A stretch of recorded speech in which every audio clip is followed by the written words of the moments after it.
Now, Panorama with David 𝗵𝗵.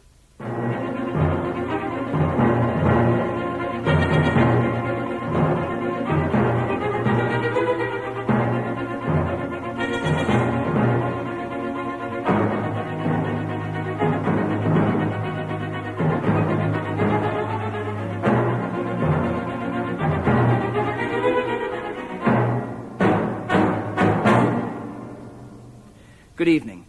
Tonight we look at the government's plan to spend at least £5,000 million to replace Polaris missiles like this one with the new Trident system. Is it worth it? And should we still be in the nuclear arms business at all? I'll be talking to the Defence Secretary, John Nott. But first, the controversy over the cause of the worst crash in British flying history. In April last year, 146 holidaymakers were killed when their Dan Air Flight 1008 crashed on its approach to Tenerife. 15 months later, the report into the crash has still not been published. Senior British civil servants were in Madrid last week trying to persuade the Spanish government to rewrite it, amid accusations from both sides of political interference and of attempts to shift the blame. Now, the cause of that crash is of vital interest, not only, of course, to those whose friends and whose relations were killed, but also to millions of holidaymakers who hope to fly safely this summer. Panorama has discovered what the Spanish investigators have reported, and the evidence from tape recordings made between the cockpit of the plane and the control tower just before that crash. Jeremy Paxman reports.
On the afternoon of April the 25th last year, Dan Air Flight 1008 smashed into the side of a mountain known as the 𝗷𝗵𝗿.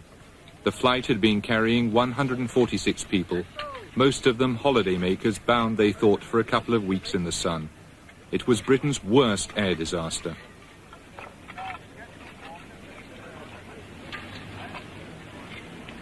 The rescuers waded through abominable carnage, aware at once that there were no survivors. Only a third of the bodies could be readily identified.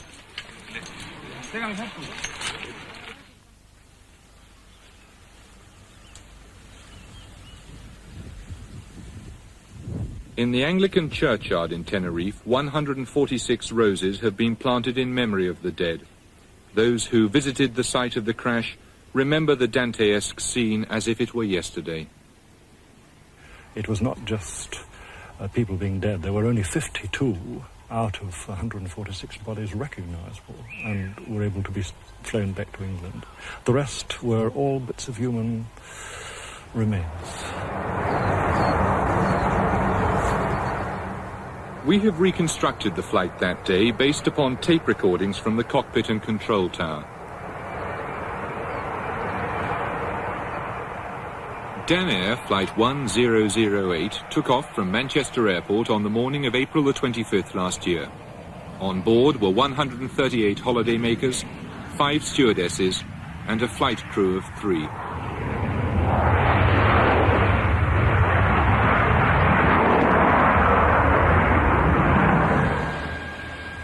The air crew and air traffic controller are played by actors. The words are the actual words used. In command was Captain Red Whelan. At 51, he was one of Dan Air's most experienced pilots. He'd taken over 50 flights to Tenerife before. So we go from Daisy down to 34-year-old Michael Firth was his co-pilot, and the flight engineer Raymond Carey, also 34. Conditions in Tenerife were poor. Bad weather meant that the plane would have to approach 𝗗𝗿 Airport from an unusual direction with which the crew were unfamiliar. For this approach, through thick cloud, there would be no instrument landing system and no radar. Shortly after 1 o'clock, the co-pilot called Tenerife Control. Tenerife, good morning. Down Air 1008. 𝗗𝗿 Airport, 2,000 feet up on the side of a mountain, was shrouded in cloud. In the control tower, 30-year-old 𝗗𝗿-𝗶𝗵𝗵 was on duty. He'd just learned his mother was dying of cancer. Good morning. Down Air 1008. Down Air 1008, Tenerife, go ahead. Good morning, sir. Leveled at 110, 14 miles to Tango Fox November. Tango Fox November, or TFN, is the powerful radio beacon set on the north coast of Tenerife. From here, Captain Whelan's route should take him to another radio beacon, Foxtrot Papa, sighted at the end of the runway, and then out to sea to perform what's known as a teardrop turn, which will bring him back to land on the runway. But unknown to Captain Whelan, there is another aircraft on the same course. Just ahead of him is an Iberian Airways flight from Las Palmas. It is a slow, propeller-driven plane which will reach the first beacon barely 2 minutes before the 𝗗𝗏 Air flight. It is this plane which will begin the events which caused the crash. The Boeing 727 is catching up. British investigators say the faster 𝗗𝗏 Air flight should have been delayed now, but the Spanish controller seems not to have noticed. 𝗗𝗏 Air 1008, clear to Fox Papa beacon via Tango Fox November. Flight level 110, expect runway 12, no delay. 𝗶𝗵𝗵, the controller, has allowed the 𝗗𝗏 Air flight to continue to the airport beacon and, crucially, told the crew to expect no delay. To them, it seems a routine approach. Roger. Clear to the Fox Papa via Tango Fox November. Runway 12. The coast is now approaching, and with it, the first radio beacon.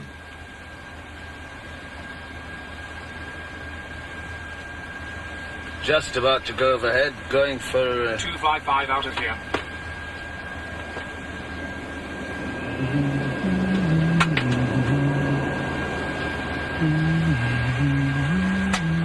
Although Captain Whelan has now passed the northern Tango Fox November beacon, it is 35 seconds before the crew report that fact to the control tower. It's probable they were distracted by work on the flight deck. Certainly for much of that time, the tower's radio frequencies were occupied by other aircraft. It is, however, a vital lost half-minute. 𝗗𝗏 Air 1008 has just passed the Tango Fox November, heading to the Fox Papa. 𝗶𝗵𝗵 suddenly seems to realize that the 𝗗𝗏 Air jet is catching up on the Iberian plane. Roger, the standard holding overhead Foxtrot Papa is inbound heading 150. Turn to the left. Call you back shortly. What 𝗶𝗵𝗵 has done is to delay the 𝗗𝗏 Air flight by putting it into a holding pattern around the airport beacon. That would mean Captain Whelan marking time by flying around in a loop like this. Such a maneuver is unpublished on any chart. But he has made a tiny, fatal error. He intended to say, all turns to the left, meaning the pilot should fly the loop anti-clockwise. But he actually says, turn to the left in the singular. By the loss of one letter, advice has become command. Roger. 𝗗𝗏 Air 1008. Inbound 150 to your left.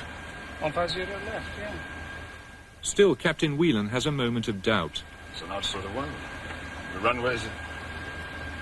One to go. One to go. No, I'm not sure. Suppose it's all right. I'll just turn straight round left onto 150 when I go overhead then. Yeah. Captain Whelan, unfamiliar with this route and confused by the late and unexpected instruction to go into a holding pattern which doesn't appear on any of his charts, is about to make a catastrophic mistake. He's turning left onto a heading of 150 degrees, believing that's what the controller told him to do. It's an area of high mountains where the minimum safe height is 14,500 feet. The Dan airplane is flying at 6,000 feet. There is 1 minute, 6 seconds to the crash. Bloody strange hold, isn't it? It doesn't parallel with the runway or anything. The crew are growing uneasy. They're getting lost. But still, no one queries the controller's instruction. It's that way, isn't it? That is a 3, isn't it? That is a 3, isn't it? Yes. Well, the hole's going to be there, isn't it? Danair 1008, ringlet 5000 on the Quebec Foxtrot Echo and Quebec November Hotel. Roger, clear down to 5,000 feet on the 1013, Danair 1008. 𝗗𝗵 has now allowed the aircraft to descend another 1,000 feet, believing it to be out over the sea on his improvised holding pattern. Without radar, he has no way of knowing that the plane is in the middle of the mountains. Suddenly, Captain Whelan becomes uneasy. Hey, did he say it was 150 inbound? Inbound, yeah. Oh, that's... Papa Lloyd 542, are you ready? I don't like that. They want us to keep going more round, don't they? The automatic ground alarm begins. Okay. Overshoot. He's taking us round to the high ground. Yeah. Watch my E-plus. I suggest a heading of 122, actually, and... well, take us through the overshoot. Let's get out of here. He's taking us round to the high ground. Yeah. In a desperate attempt to avoid the mountain, Whelan flips out of his left turn into a steep right turn. The Spanish investigators say this one maneuver loses 330 feet and destroys any chance of escape. Danair 1008. We've had a ground proximity warning.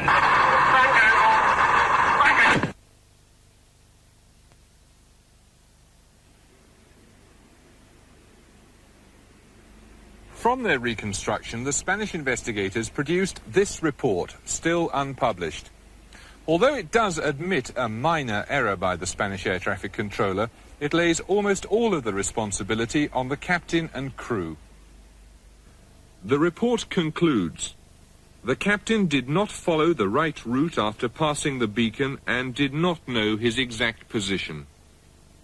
As the holding pattern was unpublished, the information given by approach control was incomplete.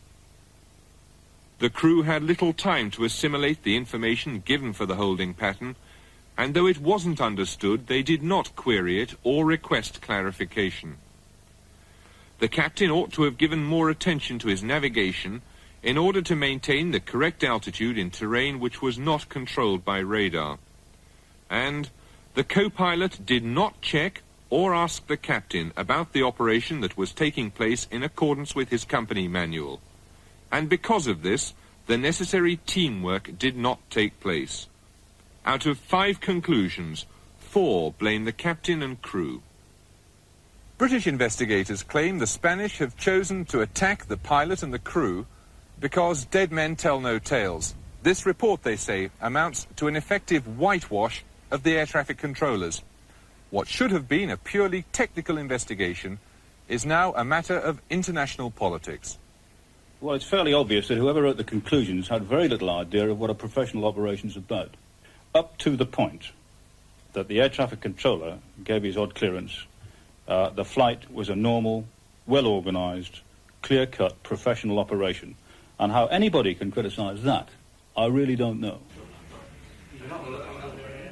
The impartiality of the Spanish investigators had already been seriously questioned after their report into another accident in Tenerife 4 years ago.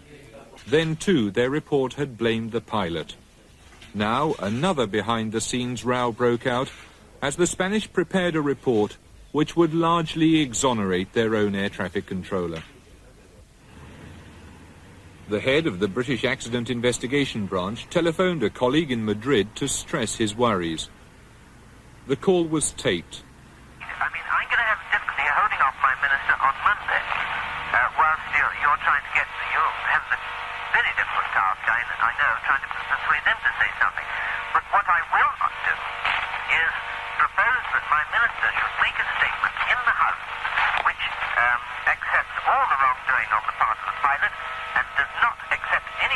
warning on the part of the air traffic people.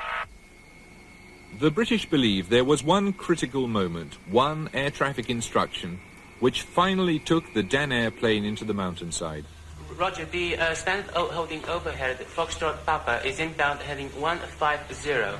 Turn to the left. Call you back shortly. Heading to the Foxtrot. This instruction was so confusing and contradictory within itself that it was, say the British, a major cause of the accident.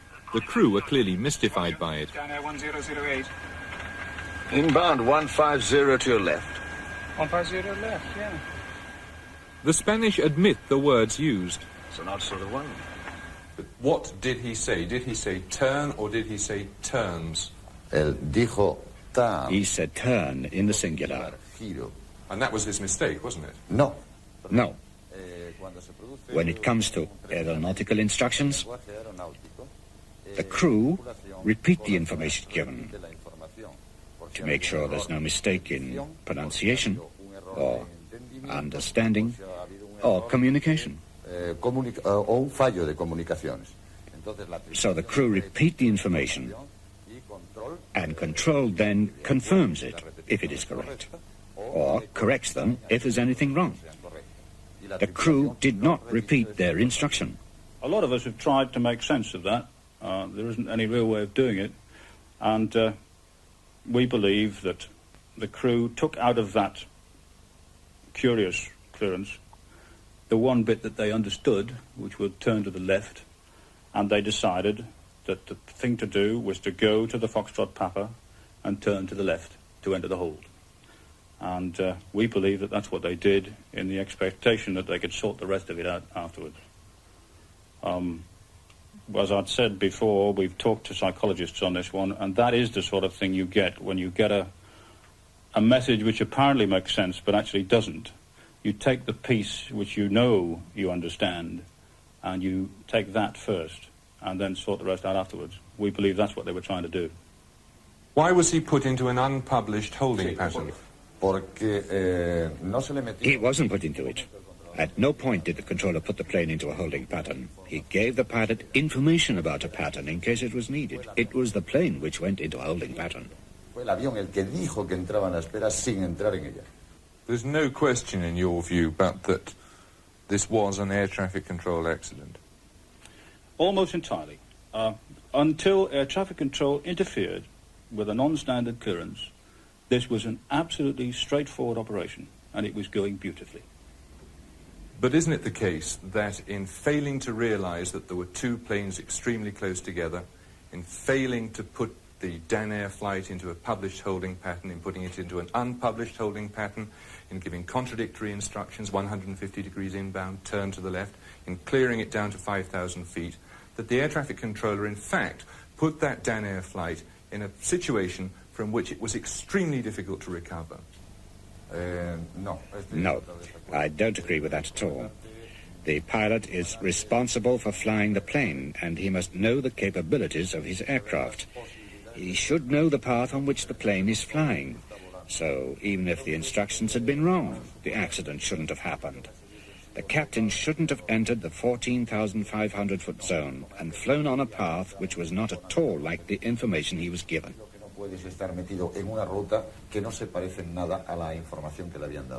This is a highly experienced crew. All three of them were confused by that instruction. And it seems to us that if an instruction is as confusing as that, it should never have been issued. The last major accident investigated by the Spanish took place in 1977. A KLM jumbo jet taking off ploughed into a Pan Am jumbo which had just landed. It was the world's worst air disaster. 575 people died. It too happened at Los Rodeos Airport, Tenerife. In both the 1977 accident and the Dan Air crash, human error was held responsible. When mistakes are made at small, badly equipped airports like these, there is no technological safety net, precious little to prevent misjudgment becoming catastrophe. Perhaps the most disturbing aspect of the Dan Air disaster is that despite the fact that this airport has now claimed the lives of over 1,000 people, it is by no means the worst in Europe. despite its reputation, there are many other airports which are potentially far more dangerous and into which every summer thousands of holidaymakers are flown. The International Federation of Airline Pilots has a system for warning their members of the dangers they face at difficult airports like these. Most of them are small holiday airports, quiet for most of the year, and then frantically busy with charter flights for a few weeks. Each year, the Federation publishes a secret list awarding stars to airports in accordance with their lack of safety measures. On their rating, Tenerife is merely an orange star, meaning it's deficient. The airport at Madeira, though, receives a red star, indicating it is seriously deficient, as are the airports at Menorca and Bilbao in Spain, Bordeaux and Nantes in France, Sardinia, and the airport at Athens. But two European airports get the worst classification of all, the black star, meaning they are critically deficient. One is Corfu, one of the most popular British holiday resorts. The other is in Italy. Fly to Rimini Airport, gateway to the beautiful Adriatic Riviera. Chosen by many leading tour operators because it has so much pleasure to offer all the family. Sunning on a golden beach, enjoying the warm waters of the Adriatic, or just admiring the scenery.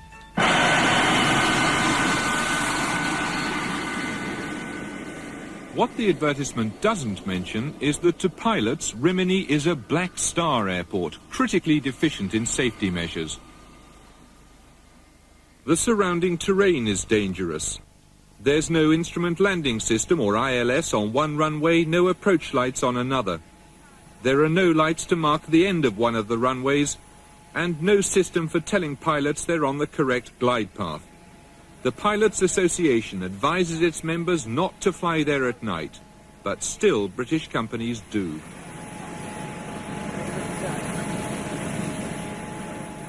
Rimini is one airport, the pilots say, where to spend only a small amount of money would improve safety enormously. The Italian government has not been prepared to do so. There are other airports, not only in Italy, but also in other countries. For instance, Spain, Greece, and some other countries. I don't like to list all the airports in the region on which ILS is not provided. Yes, but because other are landing there. Yeah, but because other airports are inadequate is no excuse for the inadequacy of any particular one. Oh, that's true. That's true. I agree on that. Well, the pilots say it's like, when you come into Rimini, it's like flying into a black hole. Oh. Let me smile, please, for that. I don't think so. I'm sorry to say that, but I'm not in agreement with this position. Do you admit that it's deficient? There are some deficiency. This is true. This is true, but they are not affecting safety, first of all, because safety is assured by the installation that are there. Does the fact that it has a black star worry the Italian authorities? Oh, well, I would say that is not worrying. It's concerning, maybe, a little bit. Vamos a ver, ¿tú tienes alguna approval request para Londres ahora? But on many holiday flights, the hazards begin long before touchdown. This is air traffic control headquarters for the Canary Islands at Las Palmas. It is Spain's most difficult area with overcrowded airspace and poor communications. Okay, sorry, but we don't have any news. Large parts of Europe are still without radar, and controllers must direct aircraft by what's known as procedural control, by talking to the pilots and writing down on these strips of paper where the pilot thinks he is. In the height of the season, this primitive system is all that stands between a package holiday and a catastrophe. Out of all the air traffic control areas in Europe, the worst is probably the stretch between the east coast of Italy and the holiday resorts of southern Greece. The journey through Italian airspace is fraught with possible dangers. We had last year, and also this year, in January, I guess, in March, I don't remember exactly, in Torino, in Bologna, and also in Cagliari, some interference which impose us to close fully serve these systems. You couldn't operate instrument landing systems because private radio stations were broadcasting. That's right. This was the situation, exactly. This was the situation. When the planes leave Italian airspace for Greek air traffic control, the problems get even worse. In theory, no controller should handle more than 5 or 6 aircraft at a time on procedural control. But trained controllers are so few, and holiday flights so many, that in Greece that standard is simply ignored. In Greece we don't have radar to see where the aircraft are. So the only mean to know where they are flying, where they are, is by reports by pilots. How many aircraft would an air traffic controller have to handle at any one time? It depends on the period of the day, but usually it's around 10. Sometimes it happens to be 20, up to 25, or something like that. It's difficult to count how many flights you have. How do you feel mentally after 6 hours of guessing where planes are, talking to pilots, talking maybe up to 25 in your area at any one time? What does your brain feel like at the end of it?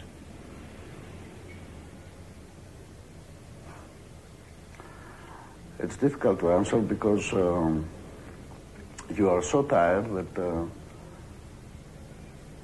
you don't think how you feel, because your brain is not working normally. It's just like a jelly.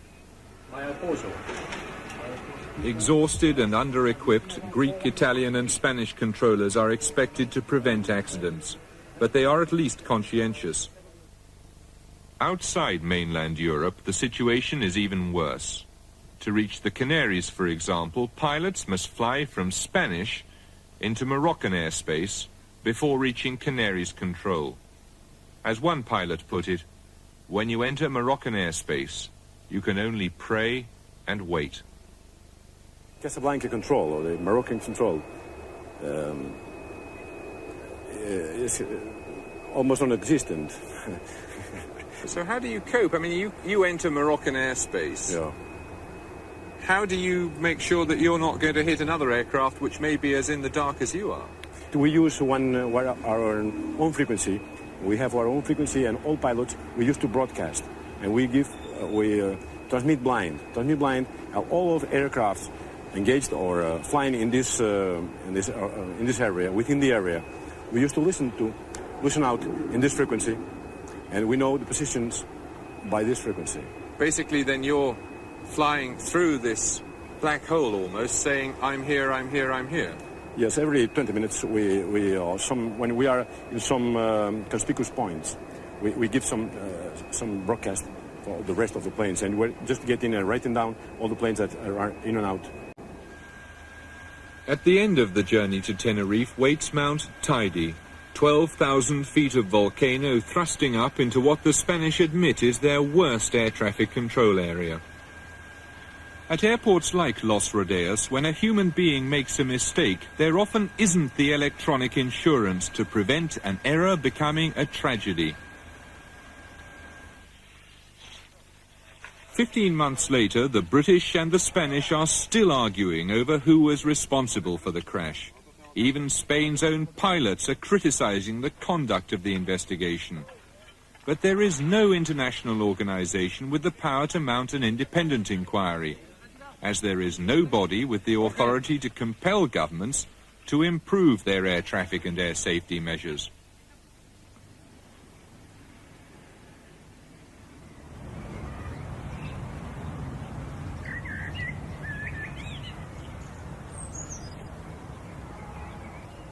For the families of some of the victims gathered for a memorial service, the unseemly, apparently political squabbling appears almost an insult.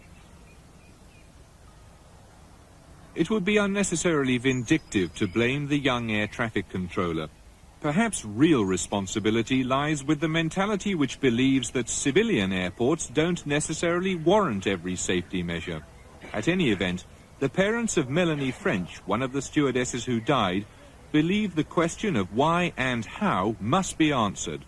We heard the news over the telephone that the aircraft was missing, and of course one immediately thinks, well, where's it got to?